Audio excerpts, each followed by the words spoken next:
that there were material matters that implicated Cohen. He was aware of it. Information, contemporary emails, Mr. Costello's testimony, among others, that's directly contradicted what his own attorney said and what others have said. And he still put him on that stand. And this is material information. This is their key witness. Look at the texts. We still don't know about the texts. Well, that's an important issue, too. Did this government not have his texts? If they had the text, did they give it to the defense? How did the defense get the texts? And this isn't the first time. Remember when 30,000 pages of documents just showed up from the U.S. Attorney's Office 2 or 3 weeks before the case started, and the judge said, that's fine, that's enough time to prepare? Or not giving a heads up to the defense when witnesses are going to be called, maybe they'll get a 5-hour. That's a due process violation. What we have in Mr. Bragg is a lawless government official. And I contend that he's violated the Brady ruling of the Supreme Court. I contend that he and his staff have been suborning perjury. Mark Levin isn't mad. He's righteously mad, and he has good reason to be. Every day, it becomes more and more clear that the fix is on in the New York Trump trial. The movie we watched yesterday, with Michale Cohen being caught in lie after lie after lie, is a little bit much for us all to take. Even people on Trump-hating networks called it out for the epic shit show that it really was. Michale Cohen was cornered in what appeared to be a lie. I don't think I've ever seen a star cooperating witness get his knees chopped out quite as clearly and dramatically as what just happened with Michale Cohen. This does seem pretty bad, though. This does seem, I feel like there are a lot of questions that have been raised. I think if I was a juror in this case, watching that, I would think this guy's making this up as he's going along. And yet still, Judge Merchan is still playing the violin on the decks of the Titanic. He refused to allow the Trump defense team to bring in an expert witness in federal election law. And yesterday's installment of the Michale Cohen show seemed like something from a Perry Mason episode. Suffice it to say, no one is being fooled anymore. This entire trial was nothing more than a Democrat election strategy. It's merely a plan that they schemed out to help get Dementia Joe reelected. But it's backfiring, and it's backfiring badly. In a video that I posted last month, I told you that Alvin Bragg was a pawn that they used to orchestrate this scam. I found an old video from Alvin Bragg, and I gotta show it to you because it's absolutely going to blow your mind. It's disgusting. I'm the candidate in the race who has the experience with Donald Trump. I was the chief deputy in the Attorney General's office. We sued the Trump administration over 100 times for the Muslim travel ban, Think about what he just said. This was made when he was running for his office that he's in right now. So this was way back in 2021. 3 years ago, this is who Alvin Bragg was. He had already been involved, self-admitted, in over 100 lawsuits against Donald Trump. He has been on Donald Trump's heels forever. Family separation at the border, for shenanigans with the census. So I know how to litigate with him. I also led the team that did the Trump Foundation case. I mean, seriously, this guy has been all over trying to take down Trump. And understand, before he became the DA, he was working on someone else's orders. Somebody else was telling him, hey, get out there and do this. So I'm ready to go wherever the facts take me and to inherit that case. And I think, it'd be hard to argue with the fact that that'd be the most important, most high profile case. And I've seen him up front and seen the. So this is going to be the most high profile case he's ever worked on. That shouldn't be the criteria for picking a case. Lawlessness that he can do. And you believe it should happen? I believe we have to hold them accountable. So yeah, you are right. We got two standards of justice. Harvey Weinstein, Jeffrey Epstein. Being a rich old white man has allowed you to fade account. There you go right there. There you go right there. A rich old white man like Harvey Weinstein and Jeffrey Epstein. Donald Trump's just another white old rich man that you have to, Mr. DEI here, attack. accountability in Manhattan. That includes Trump and his children. So I've seen a pattern. And his children. So this guy doesn't have any case, doesn't have any laws that they've broken, but said back in 2021, 3 years ago, I'm going to go after him. He says the same thing that Letitia James said. He said the same thing that Fani Willis said. Of lawlessness over 20 years. And so I'm inclined to believe all I see in the public domain. Oh, okay, hold on a second. So what he just said means he was prejudiced against Donald Trump. I'm not talking from a racial point of perspective. Everything I've seen, I'm inclined to believe that he's, broken the law. Not a shred of fact. He just said, I'm inclined to believe that Donald Trump is breaking the law. And that has been the basis of everything that he has done, everything that Letitia James has done, Fani Willis has done. They just wanted to find something, anything that they could do to take down Trump. And know that there's, and believe that there's a path forward there to make. I believe there's a path forward there. Remember, this is before he even took office. This is before he was even elected to be the DA. This is back in 2021, and he's talking about what he believes. Can you believe that? That to me was stunning. They installed a puppet, but believe me, he's not running anything. He's just the affirmative action DEI hire that they installed to be the face of things. As Trump said earlier, and as he said many times, this is all being run, coordinated by the puppet masters at the White House. Bragg is a nobody. He's a shill. They didn't even feel he was competent enough to actually try this case. Think about that for a second. This case, this sham trial, as bad as it is, wasn't something that they felt comfortable that Bragg could bring home for them. They merely used Bragg as a face to file the paperwork, but they brought in a DOJ attorney to handle it. You have to wonder why the NAACP types have allowed Bragg to be used in this manner. Now, if Bragg is disbarred or brought up on charges, will they come to his defense? I bet not. You see, he's got his 30 pieces of silver already. As a sidebar, do you realize, and I've said it before, Alvin Bragg is reportedly worth $45 million. The dude makes $200,000 as his salary in New York City, which means after taxes, he probably nets about $120,000 or $140,000. How in the hell does he have $45 million as his net worth? Think about that one. If Trump wins, God, I hope he wins, he should immediately tell the DOJ to investigate Alvin Bragg, Letitia James, and Fani Willis. Something is really wrong there. There is definitely fire under that smoke. Judge Jeanine and Mark Levin, amongst others, now believe there's enough evidence out there as grounds for disbarring Alvin Bragg. Michael Cohen says he called Keith Schiller, the former president's bodyguard, to speak to the president, right? Except we know from text messages and other information that he was actually in communication with Keith Schiller at exactly that time about a 14-year-old boy who was bothering him. Here's my concern. Now, when the defense attorney, when Blanche says, isn't it the fact that you were lying about that? He said, no, I spoke to Donald Trump and told him I had the Stormy Daniels things done. It was a done deal. The problem is, if he didn't have that information of those text messages, and the prosecutor knew that that information was coming out, was the prosecutor suborning perjury? Now understand what she's saying there. Some of you guys understand what suborning perjury means. Is that they encourage it? Did they perpetuate it? Did they know that Michael Cohen was going to lie?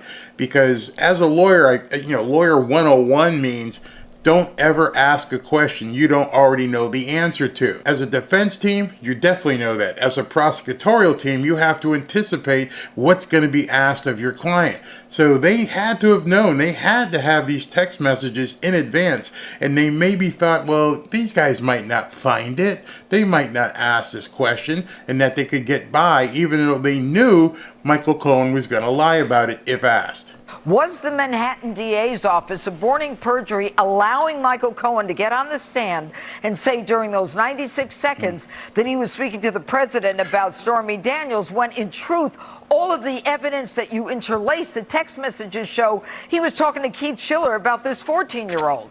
So did they know? See, that's the thing that everybody wants to know at this point. You're supposed to be number 3 at the Department of Justice talking about Colangelo. You have had this text message. Everybody has had this text message. You understood the exchange. You probably got the call logs from AT&T or whoever. You understood there was a 96-second phone call. Did you not know that in that 96 seconds that Michael Cohen did not talk to President Trump? Tell me you didn't know that, because if you did know that, then you did what she just said. You did suborn perjury. So does it mean that the prosecution maybe thought that this wasn't going to come out? Yeah, and that they just hung this guy out to dry, hoping on cross it wouldn't come up? Well, and then bang, he just perjured himself. I wouldn't go so far as to say they were hanging him out to dry. They were propping him up as they were much pushing as him out, right? Yeah, you know, go out there. Let's make sure that we convict Donald Trump. And that speaks to the corruption of the prosecution. Look, do I have to say more? Here's the. I don't know if she has to say more, because at this point, there's only one of two things that could have happened. Only one of two things. One, they did suborn perjury. 2, they were incompetent. Those are the only 2 options you could have here. You can't take it any other direction. Either they knew that Michael Cohen was going to lie, or they were stupid. That's it. There's no middle ground there. So of course, and that's why she's like, duh, I don't think they're stupid. And if they're not stupid, then they're corrupt and criminal. Because you can't have it. There's no other way.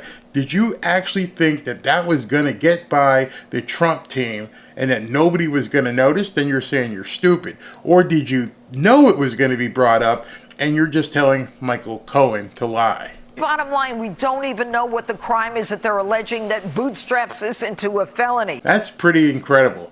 But listen to what Mark Levin has to say about all this. But instead, what I'd like to do, if that's all right, Sean, is give you my opening argument on why Alvin Bragg should be disbarred, why he should be facing charges for suborning perjury, which I've talked about on my radio show for the last 3 days, and also why he's in violation of the Brady Act. We have very smart lawyers, fairly smart lawyers, who are talking about this case. They're all saying the same thing in a different way because the case is so outrageous, we're running out of words and explanations for it. None of us have ever seen anything like this. You have collateral evidence, which is unconstitutional. You have somebody being charged, and he's not sure what he's charged with, which is unconstitutional. You have all kinds of allegations being made, which are absolutely outrageous and not relevant. You have a dead state statute that remains dead today that's being used. You have a federal campaign law, and nobody knows exactly what part of the federal campaign law we're talking about. And so I want to talk about Alvin Bragg rather than keep talking about the same thing.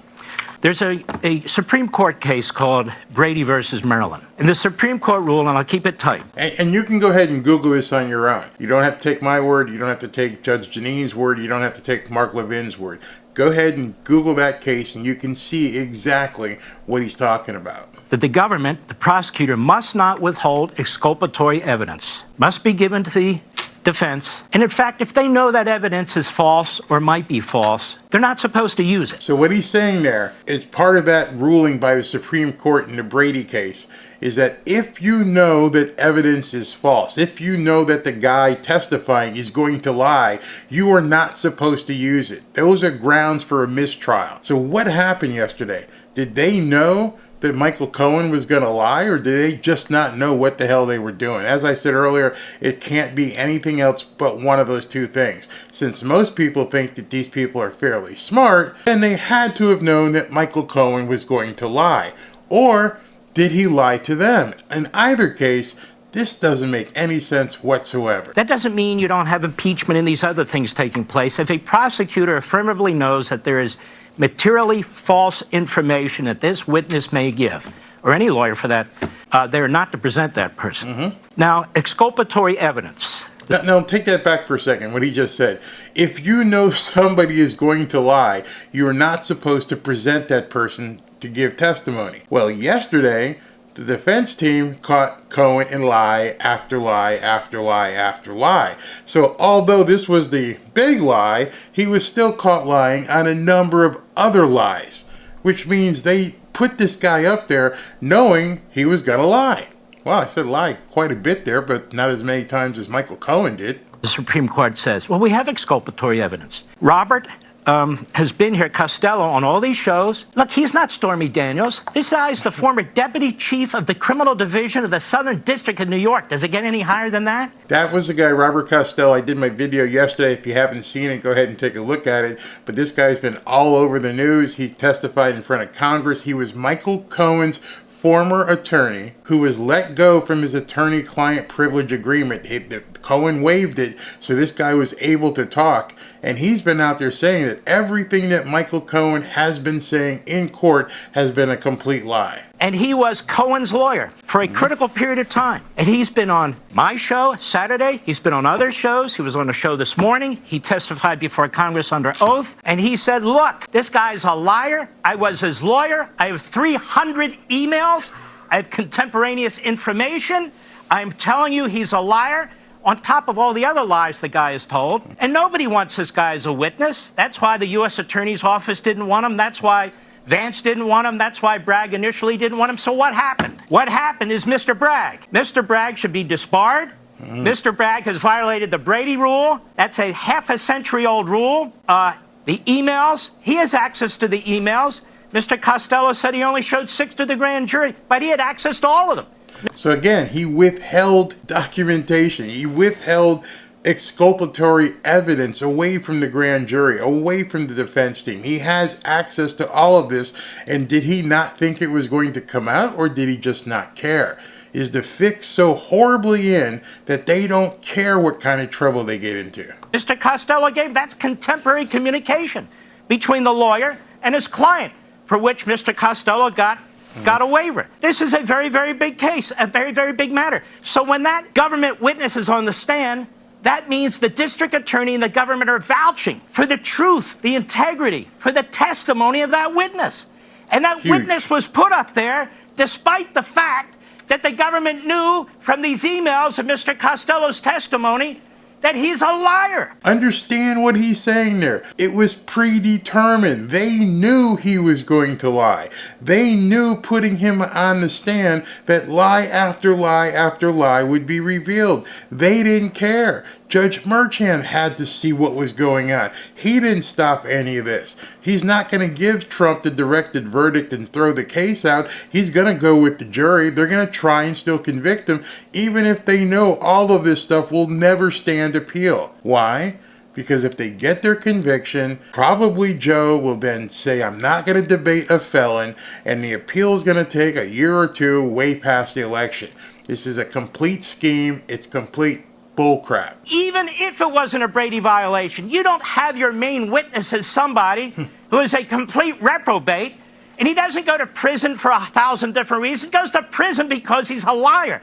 Now, suborning perjury. I've been talking about this on radio, and Judge Jeanine brought it up earlier, touched on it, and U.S. Attorney Tolman brought it up a little bit. I want to expand on this. We lawyers, we need to police what's going on here. We can't just wring our hands, this is terrible. It is terrible. And these people need to be held to account. Bragg put Cohen on the stand after obviously they worked with him. They knew what he was going to say. Any prosecutor does that. They let them know what kind of questions they're going to ask. In other words, part of this is performance art. It's all astroturf. That's what he's saying. It's all astroturf. It's fake. It's predetermined. It's predestined. They knew what they wanted to portray when they put this guy on the stand. Why? Because I don't think they think that it even matters. Bragg knew that there were material matters that implicated Cohen. He was aware of it. Information, contemporary emails, Mr. Costello's testimony, among others. That's directly contradicted what his own attorney said and what others have said. And he still put him on that stand. And this is material information. This is their key witness. Look at the texts. We still don't know about the texts. Well, that's an important issue, too. Did this government not have his texts? If they had the text, did they give it to the defense? How did the defense get the texts? And this isn't the first time. Remember when 30,000 pages of documents just showed up from the U.S. Attorney's Office 2 or 3 weeks before the case started, and the judge said, that's fine, that's enough time to prepare? Or not giving a heads up to the defense when witnesses are going to be called, maybe they'll get a 5-hour. That's a due process violation. What we have in Mr. Bragg is a lawless government official. And I contend that he's violated the Brady ruling of the Supreme Court. I contend that he and his staff have been suborning perjury. One other thing before my time is up. Brad Smith, the former FEC chairman. Brad Smith has been on my show twice, and he said... Now this is big. This is big. After everything that happened, this is supposedly a federal campaign contribution problem. The Trump team said, we're going to bring in an expert on, federal elections, which is this Brad Smith guy Mark Levin's going to talk about. They wouldn't let, when I say they, Marshawn wouldn't let this guy testify. It's in the tank. It's rigged. They're ready to convict. What he would say. He said he might be called as an expert witness by the Trump lawyers. He said this is bogus. He's an expert on the federal campaign law. He said there's no way a non-disclosure agreement in any way is an illegal campaign contribution, and he'll go through it soup to nuts. That's why the judge doesn't want him to testify. That is a torpedo into the side of the good ship Bragg here that will take it down, that the jury will understand. When an expert, not Stormy Daniels, not all these people off the street that they're bringing in to confuse the jury, when an expert on federal campaign law gets up there and says, you know what, jury, there is no campaign violation. It's impossible. Then that case right there, you don't even need an appeal, will be dead. So my takeaway is this. This case now is about Alvin Bragg. It's about the Brady Act. It's about suborning perjury, and it's about this judge who will not allow this expert witness in because he will torpedo this case once and for all. That's it. And that's it. That truly is. I hope you understand what Mark just said. There's a number of different violations that Alvin Bragg has allowed and Judge Merchant has allowed.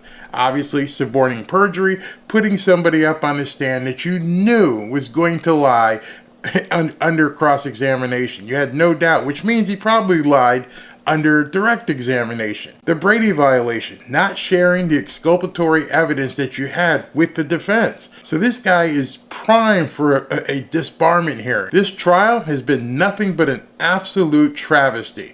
Mark Levin told no lies right there. Nobody can even debate him on what he just said. And unfortunately, despite the Trump team exposing Michale Cohen for the liar that he is, he may still get convicted. At this point, it seems as though Alvin Bragg and Judge Merchant are willing to put their butts on the line, to stick their necks inside the guillotine, to do anything to get Dementia Joe reelected. Imagine what they must have on these guys if they're willing to go that far to perpetuate this kind of a scam on the American people. I can only imagine what they must have in their closets, what they must have hidden that compels them to stick their necks out this far and risk their careers just for Dementia Joe. We can only hope that there's at least one person on this jury who has some personal integrity. But if they've got their hooks into Merchant and Alvin Bragg, who knows if they don't have their hooks into the jury as well. Just prepare yourself for what may be coming. Everything is falling apart on them, which makes them extremely desperate,